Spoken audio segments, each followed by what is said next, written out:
위근호 저항과 순종으로 오늘 네 번째 시간입니다.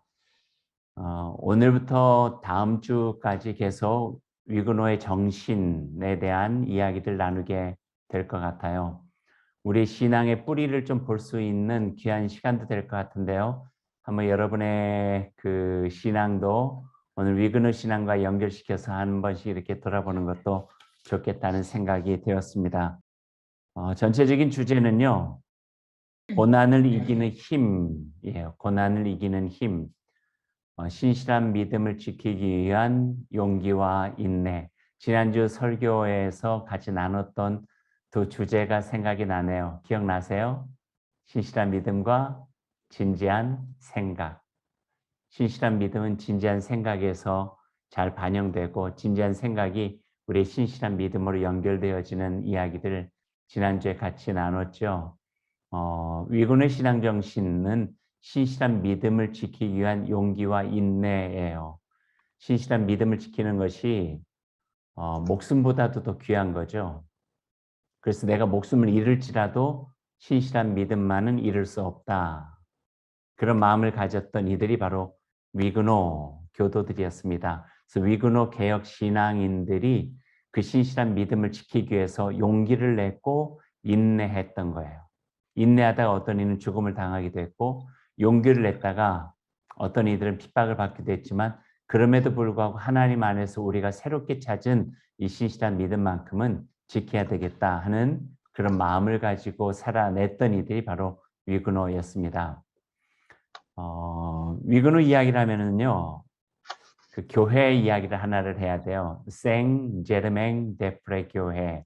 불어에서 그 교회 이름이 쉽질 않아요. 생 제르맹 데프레 교회인데요. 만약에 프랑스를 가게 되신다면은 한번 위그노 순례처럼 저 교회를 꼭 가보시면 좋겠다 생각이 되어지는데요. 저기에 꼭 위그노와 연결되어지기도 하지만 저기에 데카르트의 묘가 있어요. 그리고 폴란드 왕 카시미르의 심장도 보관이 되어져 있어서 데카르트 묘도 한번 보고 그리고 위그노 교도들의 역사 박물관처럼 거기서 한번 그 찾아보는 것도 꽤 괜찮겠다는 생각이 들었습니다. 로마네스크 양식으로 지어진 파리에서 가장 오래된 교회이자 수도원이라고 알려져 있고요. 그래서 가보면은 예전에 지어졌던 그 양식들을 그대로 볼 수 있다. 그렇게 이야기를 합니다. 여기를 어떻게 위그노는 이야기를 하냐면요. 프랑스 개혁교회의 요람 그렇게 이야기를 해요. 요람은 그 갓난 아이가 태어나면 제일 먼저 누이는 곳이 요람이잖아요.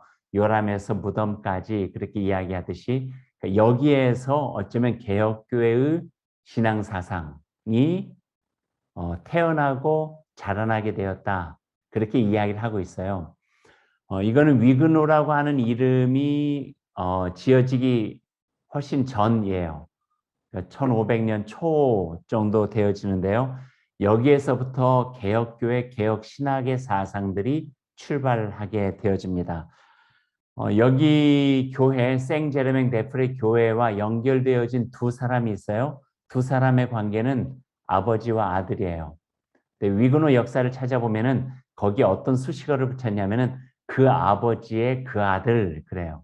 그러니까 아버지가 가지고 있었던 개혁 정신과 신앙적 사상과 그 용기와 그 모든 것들을 아들이 그대로 이어받았다고 그렇게 이야기를 해요.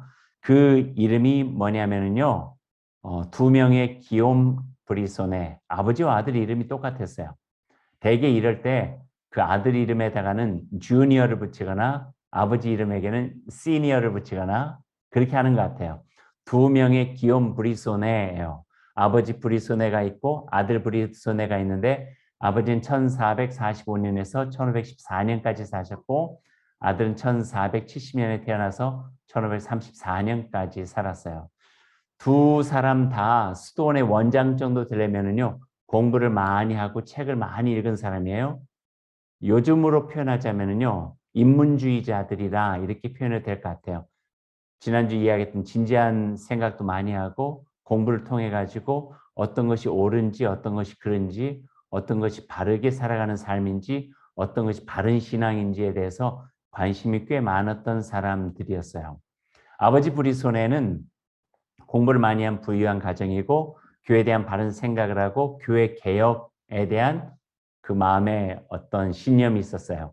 왜냐면 많이 배우고 보니까 이건 아닌데 라고 하는 생각을 갖게 되고 교회 개혁해야 되겠다고 하는 그 마음의 열정도 갖게 되었죠. 지난주 설교를 기억하신다면 진지하고 바른 작은 생각이 마치 불씨처럼 그 종교개혁의 불길을 일으켰다. 지난 설교 서론에서 그런 말씀드렸죠. 마찬가지예요. 그 불씨를 불길로 일어날 수 있도록 애쓴 그 두 사람이 부자간이었고 기욤 브리손의 부자인 거죠.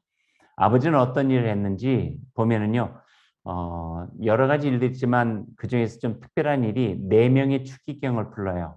추기경은 자기보다도 훨씬 더 상위 직급에 있었던 사람이에요. 추기경 교황이 바로 밑에서 교황에게 전해주는 사람인데 4명의 추기경을 자기가 불러서 초대를 한 거죠. 초대하고 난 다음에 교황의 권력이 잘못 남용되고 있습니다. 라고 지적을 해요. 잘못됐다는 거죠.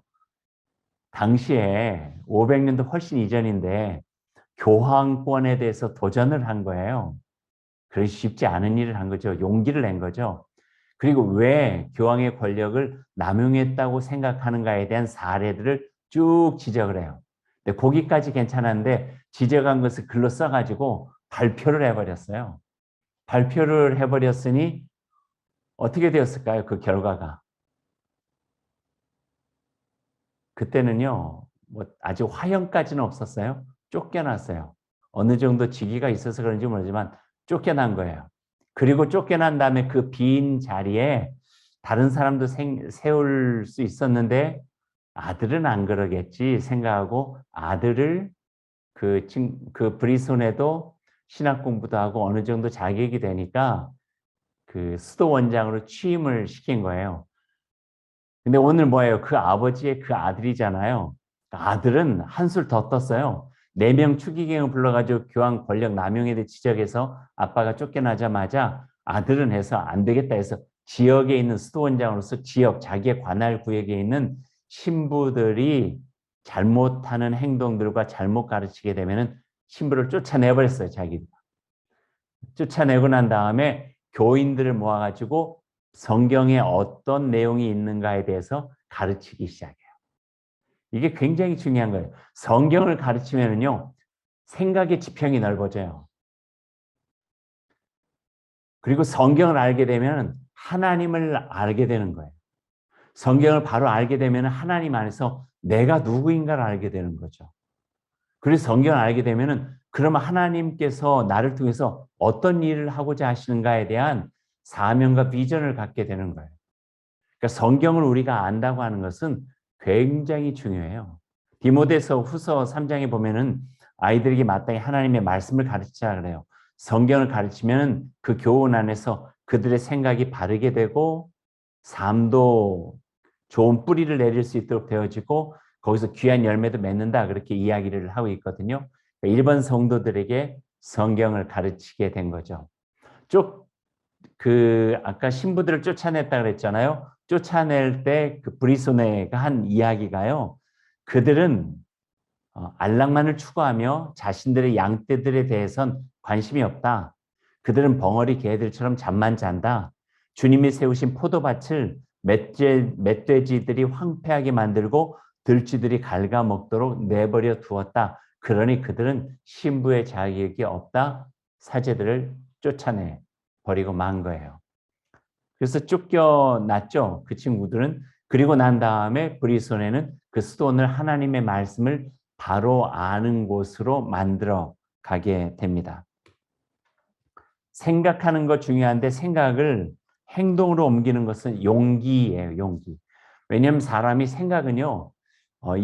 이것이 참 올바르다. 이게 정의롭다. 이게 마땅한 생각이다.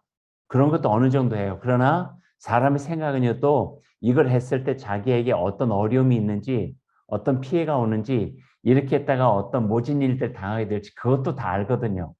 근데 그럼에도 불구하고 자기가 가지고 있는 이 신념과 신앙을 표현할 수 있는 것은 용기예요. 용기를 가지고 있는 사람들이 어떤 새로운 물결들을 만들어내고 종교개혁뿐만 아니라 어떤 곳이든지 하나님께서 원하시는 귀한 일들을 역사 속에서 해나가게 되는 거죠. 이건 뭐 역사를 다 우리가 이야기하지 않아도 역사 속에서 보면 순간순간 이런 용기 있었던 사람들이 세상을 조금 더 나은 세상으로 만들어 갔음을 우리들이 보게 되는 것 같아요. 첫날 했던 이야기를 다시 한번 정리해 보면은 종교개혁, 리포메이션의 중요한 요소들을 세 가지가 있다고 여러분에게 그때 소개를 해드렸어요. 첫 번째는 하나님의 말씀을 읽게 되니 분별력이 생기는 거예요. 그러니까 성경이에요, 성경. 그래서 모든 나라의 뭐 독일, 체코, 영국, 프랑스, 뭐 네덜란드뿐만 아니라 유럽의 종교개혁의 모든 것들을 보면은요, 바로 하나님의 말씀인 성경을 읽는 데서부터 시작되는 게 많아요. 그래서 성경을 읽게 되니 생각의 지평이 넓어지고 넓어진 지평 속에서 판단과 분별력이 생기니 그 안에서 용기 있는 자가 한 발 앞서게 되는 거죠. 그래서 두 번째는 사람이었어요. 철옹성같이 서 있는 부패하고 타락한 교회를 향해 생명을 담보한 용기를 가지고 저항한 사람들, 종교개혁자, 뭐 루터, 또 뭐 우리들이 알고 있는 뭐 얀 후스라든지 뭐 위클리프라든지 존 낙스라든지 뭐 이런 여러 부분들이 다 이런 한 발 앞서서 용기를 가지고 내디딘 사람들이죠. 그리고 이게 이어지려면은요, 그 사람이 당했고 모진 핍박과 어려움을 당했음에도 불구하고 아, 괜히 같이 나섰다가는 우리도 힘들겠구나. 불안하고 두려워하지 않고 겁먹지 않고 그 길이 바른 길이야. 하나님께서 원하시는 길이야. 그 뜻을 세운 사람들과 우리가 함께 해야 돼라고 생각하면서 그 신앙과 사람을 지지하고 응원하면서 따른 사람들이 있었기에 종교개혁은 가능하게 되는 거예요. 그러니까 예수 그리스도도 바로 12 제자 그리고 120명의 마가의 다락방 그리고 곳곳에서 일어났던 소아시아의 작은 교회들 이게 로마를 압도해내고 로마를 중심으로서 전 세계에 그리스도의 복음이 땅끝까지 이뤄갈 수 있도록 하게 된 것이죠. 그런 과정 속에 이 세 가지 요소들이 있다 하는 것을 말씀을 드려요. 기욤 브리손의 부자를 이야기했는데 이 두 사람이 종교개혁 한 발 앞서 나갈 수 있게 되기 위해서는요. 그 사람들에게 영향을 주고 새로운 성서의 세계로 나갈 수 있도록 도와준 한 사람이 있었어요. 그 사람의 이름이 바로 이것도 발음이 좀 어렵네요. 작 르페브르 데타풀. 그냥 저는 데타풀 마지막 그 말만 가지고 이분을 그냥 이야기하고 싶은데 이 데타풀 르페브르 데타풀 이 사람이 바로 이 기욤 브리손의 부자를 수도 원장에서 굉장히 개혁적인 신앙의 삶으로 나아갈 수 있도록 도와줬던 사람 중에 한 사람, 아주 대표적인 사람이에요.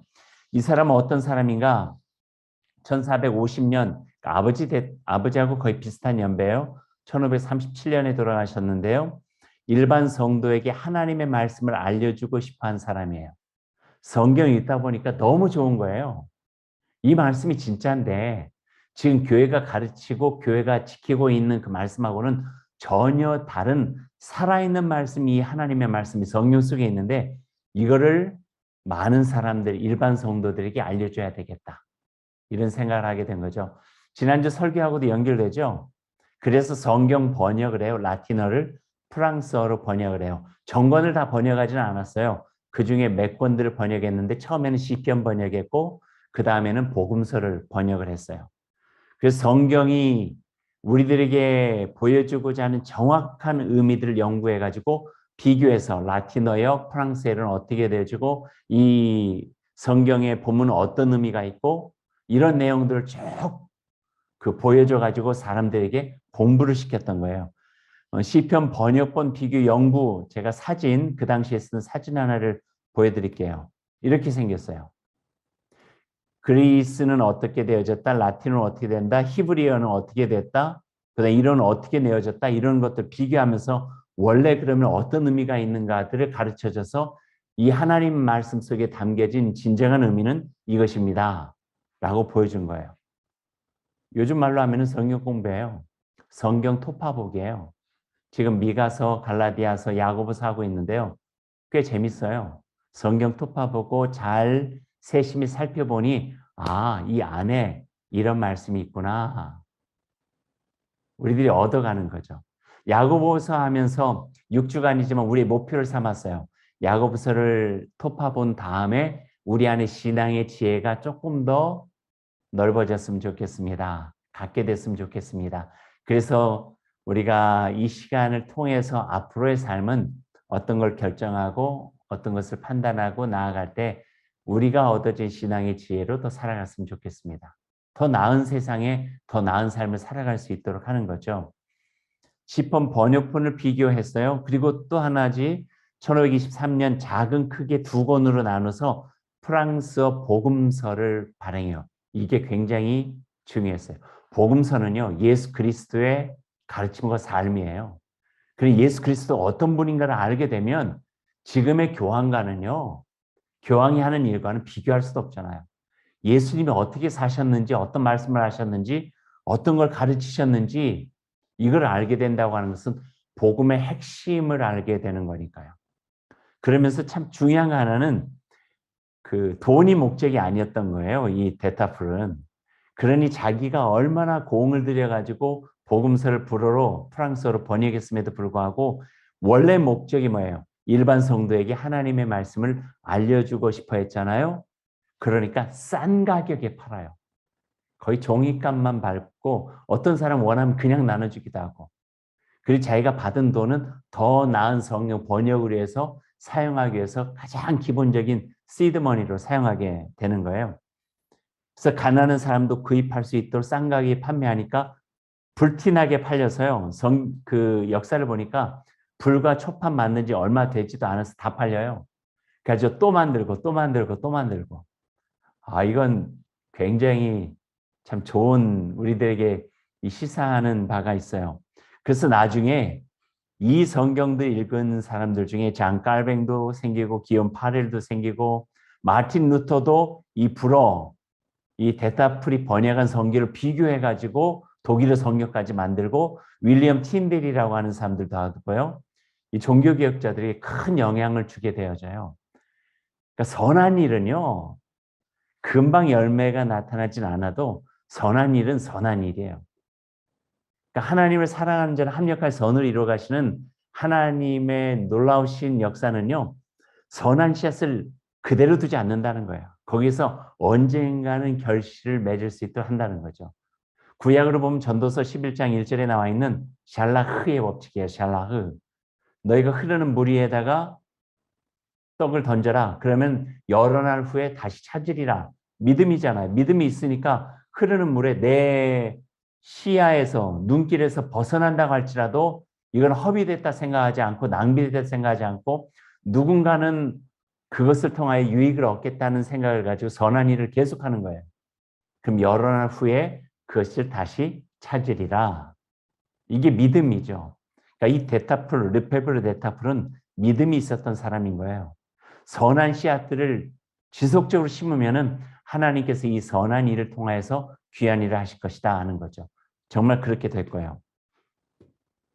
이게 평신도들도 라틴어를 아는 사람들처럼 복음서의 진리를 명확히 이해할 수 있도록 돕기 위해서 만든 자크 르페브르 데타풀의 복음서 두 권 중에 하나 첫 페이지가 나와 있는 내용이에요. 지금 다행인 것은 이렇게 사진이 전해져 가지고요. 이렇게 보고 이렇게 되었구나 되고 이게 이렇게 책이 발간될 수 있었던 것은요. 또 쿠텐베르크의 도움도 엄청났고요. 인쇄술이 발달됐기 때문에 이게 가능했던 거예요. 만약에 그게 없었다면요. 거의 불가능했었겠죠. 데타풀이 한 이야기예요. 사람들이 더 이상 진리와 동떨어진 인간의 교리 때문에 길을 잃고 헤매지 않도록 나는 성경을 번역한다. 두 번째는 복음서에 있는 예수의 말씀이 왜곡되는 일이 없이 온 땅에 전해지도록 나는 성경을 번역한다. 그리고 이거를 방해하고 못하게 만드는 로마 카톨릭을 향해서는 이렇게 이야기를 해요. 일반 사람들이 하나님의 복음을 모국어로 보지도 읽지도 못하게 막으려는 자들이 어떻게 예수 그리스도의 모든 명령을 지키라고 가르칠 수 있겠는가? 이렇게 그들을 향해서 이야기를 하는 거예요. 그게 시드가 돼가지고요. 생제르맹 데 프레스토원, 기욤 브리소네가 사역했던 아버지와 아들이 사역했던 곳에서 그 두 사람의 용기와 신앙적 신념에 동조하고 공감하는 사람들이 모이기 시작해요. 아들 브리소네 개혁과 정신, 그 용기에 공감하는 이들이 모여서 주로 모인 사람들이 그 세 그룹인데요. 데타프레 제자들, 그리고 국왕 프랑스와 일세의 누이, 어머니 왕의 측근께 귀족들이 함께 모였어요. 그리고 왕궁에 속한 시인들, 시인들은 인문학자들이었잖아요. 그러니까 글을 아는 사람들이고 생각을 하는 사람들이다 보니까 거기에서 바르게 번역되어진 성경을 읽고 함께 모이기 시작해요. 여기서 했던 가장 큰 일이 뭐냐면요. 성경 공부예요. 하나님의 말씀을 공부하는 일, 이걸 하게 되는 거예요. 더 알고 싶어서, 더 배우고 싶어서, 배워서 알게 된 것을 실천하고 싶어서 모이게 되는 거죠. 거기에서 프랑스 종교 역사의 작은 만남이 시작이 돼요. 이걸 개혁 모임, 마치 마중물과 같은 모임이 되는 거예요. 그래서 모여서 성경을 읽고 인문주의를 토론하고 시편을 찬양하고 교회 개혁에 대한 이야기를 시작해요. 그들 안에 있어서 중심으로 모이게 했던 말씀 하나가 있는데 디모데전서 2장 5절이에요. 하나님은 한 분이시요 또 하나님과 사람 사이에 중보자도 한 분이시니 그 사람이신 그리스도 예수라. 어떤 의미인지 아시겠죠? 교황이 하나님과 백성들 사이의 중보자로 생각했는데 하나님의 말씀을 알고 나니까 중보자는 사람인 교황, 계급과 직위로 누르고 있는 교황이 아니라 예수 그리스도 그분이 중보자, 오직 한 분이신 중보자가 된다는 것을 알게 된 거예요. 그럼 그 중보자가 어떤 분이신지에 대해서 관심을 가지고 말씀을 읽기 시작하는 거죠. 말씀 읽다 보니까 얼마나 좋은지 몰라요. 계속 만나요. 여러분도 그런 경험도 있으신지 모르지만요. 성경의 재미를 느끼잖아요. 맛을 들이면 드라마도 재미가 없어요. 다른 책도 재미가 없어요. 하나님의 말씀을 아는 기쁨이 있는 거예요. 기쁨이. 꿀송이처럼 단 하나님의 말씀, 그 말씀이 내 삶을 다시 조율해가는 것들을 경험하게 되는 거죠. 그래서 이제 그 뒤에 만들어진 그룹이 모 그룹이라고 하는 건데, 모 그룹이 우리 한국말로 모 그러면은 뭐 이름을 잘 모를 때 쓰는 모처, 모 사람, 뭐 모인 뭐 이러지만 모 그룹이라는 모는 지명이에요. 아들 브리소네가 개혁운동을 하다 보니까 쫓겨나요. 쫓겨나가지고 어디로 보내지냐면요. 모라고 하는 파리 근교 지역에 있는 그곳으로 주교직으로 이임을 해요. 그러니까 파리라고 하는 도시에서 벗어나서 조금 시골적으로 가게 되는 거예요. 근데 거기에서 이 개혁 모임들이 다시 시작되는 거예요. 그래서 그 모임을 모 그룹이라고 말을 하고 그 모 그룹에서 위그노가 시작이 되어져요. 위그노 개혁 신앙파들이. 그래서 모 그룹이 시작되고 거기에 스위스로 망명해가지고 스위스에서 종교개혁을 일으킨 기욤 파렐도 참여했었고요. 후에는 장 깔뱅도 참여하게 되고요. 또 5년간 활동 딱 했는데 캐톨릭 수호자 소르본 대학의 결정으로 해체가 되어져요. 파리에 있는 소르본 대학은 그 당시에 있어서의 카톨릭의 수호자라고 하는 별명을 가지고 있을 정도로 카톨릭 신학으로 모든 것들을 정죄하고 판단하고 결정하는 역할들을 했대요. 근데 모 그룹이 보니까 이단적 소양들이 너무 심하니까 그룹 해체를 시켜버린 거예요. 그리고 난 다음에 그러고도 해체되지 않으니까 1534년 조금 시간이 지나고 난 다음 10년 정도 되었죠. 수백 명 해체되지 않은 사람들을 감옥에 갇히고 35명은 불에다가 화형을 시키고요. 이때부터 이 투옥과 핍박과 학살이 아주 주도적으로 시작되어져요. 장깔뱅 기욤 파렐은 스위스로 망명하고 곳곳에 모그룹을 이어가는 개혁 공동체들이 이곳저곳에서 암암리에 시작하게 되어집니다. 이게 나중에 개혁교회의 근간을 이루게 되고요. 1540년 3,000명의 개혁주의자들이 처형이 되어지고요. 이때는 아직 위그누라고 하는 이름이 가지고 있지도 않았었는데도 불구하고 이런 처절한 핍박 속에 있게 돼요. 그러다가 그들이 모그룹에서 작지만 거룩한 공간이라고 하는 그 파리에 있는 모 공간에서 조용하게 다시 모이기 시작해요. 모는 아니에요. 파리에 있는 작은 공간인데 그 공간의 주인이 개혁교 신앙을 받아들이고 난 다음에 함께 모이는 공간을 자기 집을 오픈을 해요. 그 지하실을 터버려가지고 지하실에서 모이기 시작하는 거예요. 거기에 제가 그냥 작지만 거룩한 공간이라고 하는 이름을 붙였어요. Sacred Place라고요. 생각해 보면 성경 안에 예루살렘 교회의 시작도 마가의 다락방에서 시작해요. 유럽 교회의 시작, 마케도니아 지역의 유럽 교회의 시작도요. 또 빌립보에 있었던 루디아의 집에서 자주장사 루디아의 집에서 시작돼요. 그러니까 모든 그 시작은 마중물과 같은 불씨였어요. 프랑스 개신교회의 시작도 바로 작지만 거룩한 공간이 후에 되어졌던 비콩드의 지하실에서 시작이 되어져요. 여기 사진을 좀 찾아보려고 했더니요. 지금 다른 사람이 살고 있어요. 그러니까 거기 사진을 찍기가 어렵고 그 좀 역사적인 그런 걸로 이렇게 그 지금 유물로 남겨져 있지도 않아요. 그래서 어떻게 사진을 찍었냐면요. 이렇게 사진을 찍었어요. 구글에 들어가 가지고 그 주소를 쳤더니 이렇게 나와요. 여기에요, 여기가. 뭐 그 사루두 비콩티 뭐 비스콩티 뭐 이렇게 그 주소예요. 비콩티의 집이고 이 건물에 지금 원형 건물은 아니지만 이 자리 밑에 지하실이 그 예배 첫 번째 처소가 된 거예요. 그래서 이걸 비콩트의 집이라고 이야기를 하는데요. 르 비콩트 부부의 결심으로 지하실 개신교 예배 공간으로 만드는 거예요. 그래서 1555년 개신교의 최초 유아 세례가 여기서 세례식이 행해지고요.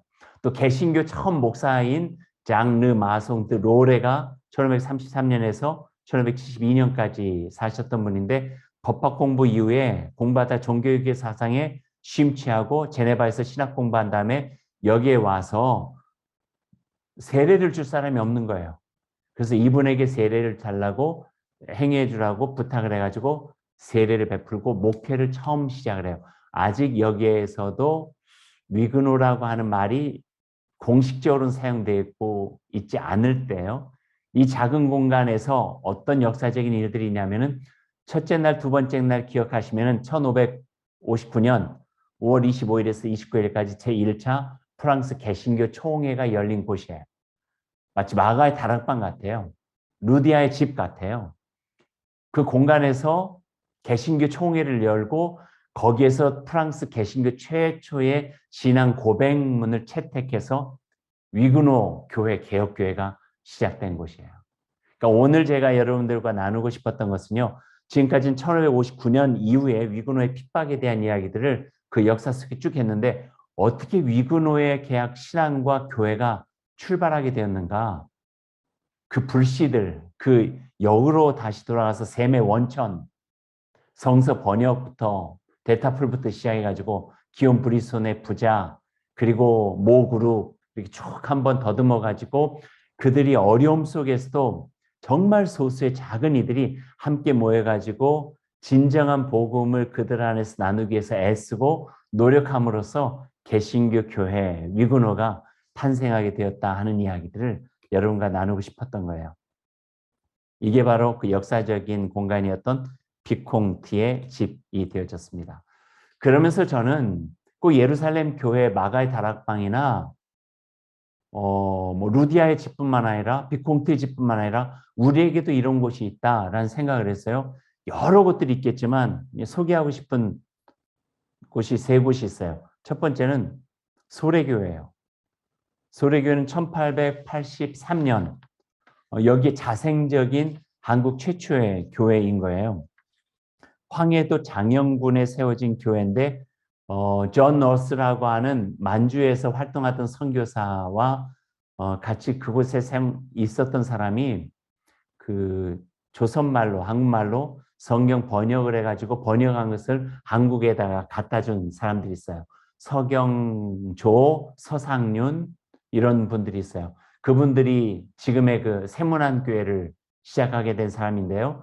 그 사람들을 연결해가지고 자생적으로 만들어진 교회가 소래 교회예요. 소래 교회. 근데 그 소래 맥켄지라고 하는 선교사가 나중에 가서 도와주기도 하고 교회사에 보면 미담이 많아요. 소래 교회는 세례 받고 싶은데 어떻게 세례를 줄 사람이 없으니까 네 사람인가가 뒤에다가 그 십자가를 맨몸에다 치고 그 한양까지 찾아오게 된 거죠.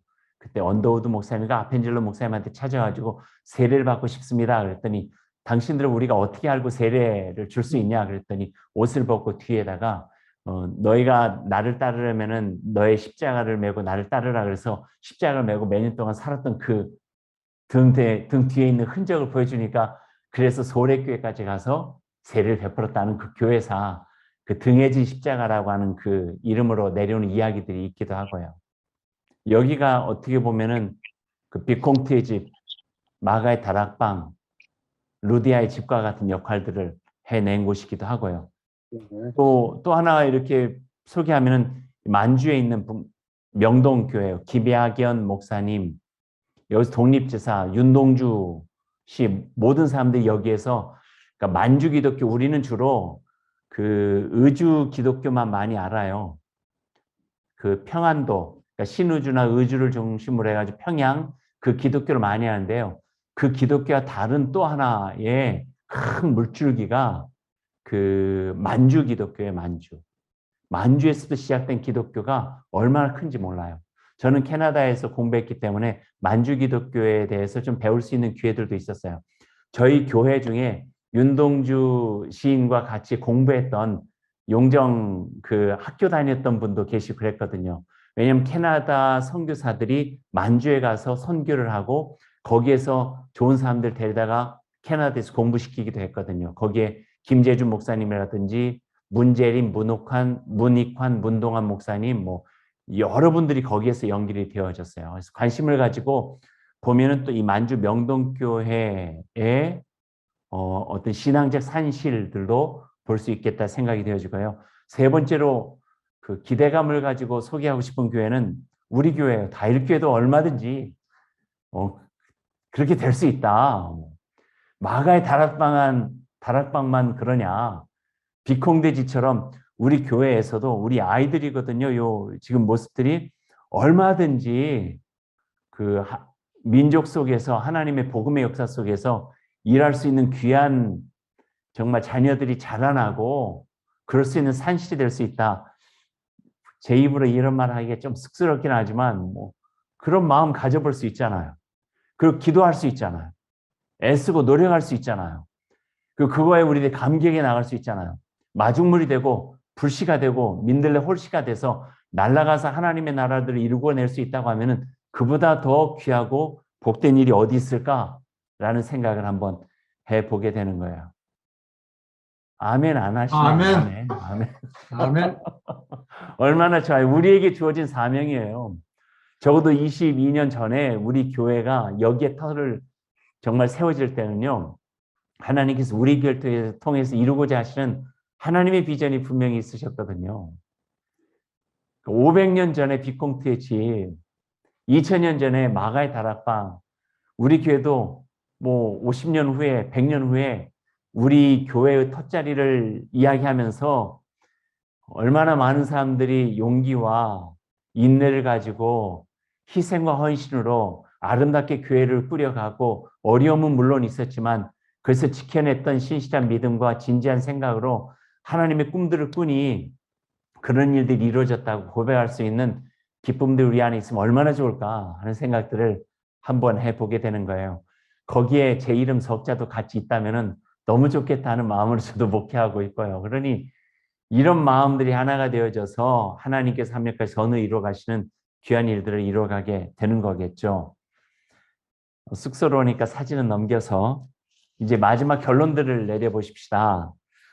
두 곳에 있는 성경 말씀과 사진을 여러분에게 소개하고 오늘을 맺을게요. 하나는 요한복음 12장 24절의 말씀이고 또 하나는 마가복음에 있는 말씀이에요. 죽어야만 많은 열매를 맺는 미라는 땅 속에 있어요. 안 보여요. 보여봤자 싹밖에 안 보여요. 하지만 성경 말씀을 보면요. 거기에 새들이 깃들인다 그렇게 이야기를 하세요.